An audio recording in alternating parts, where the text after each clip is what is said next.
there is a definite pattern. Lane, I remember my father telling me a story about a boy who was burned in the fire that killed his parents. Yeah, the Dunlap boy, Perry Dunlap. That's right. He lived in a little settlement up in the Cedar Canyon area. I remember he was last seen going into the gorge with his dog. I don't think anyone has seen or heard of him since. But later somebody found the dog's body with a bullet in it, but never a trace of him. That's right. Now, my point is, Lane, that the first stories of the beast started up there in the Cedar Canyon area. Now, besides the Dunlap boy, there were several hunters and settlers who disappeared right about there. But later stories, and these records show that as the years went by, the disappearances took place further and further down from that point. Now, the abandoned cave with the remains of the 3 hunters was found almost 20 miles below Cedar Canyon. And the settler and his wagon and dead horses were found even farther down the river. Now, the circuit-riding preacher and his camp and belongings were found almost 10 miles below that point.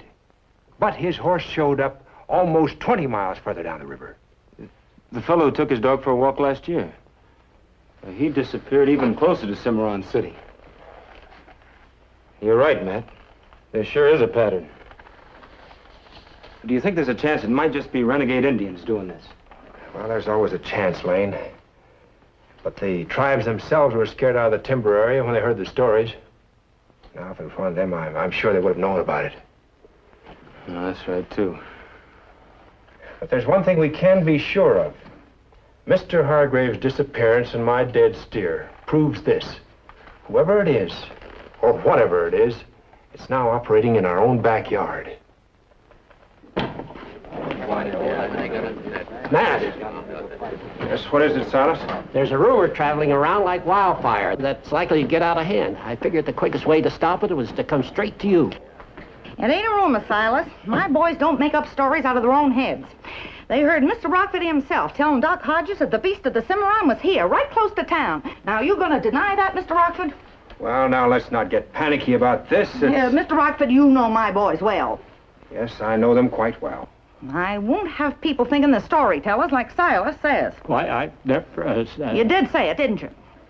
Well, now, I might have suggested that something like that wasn't impossible. There, Silas. Now what do you got to say?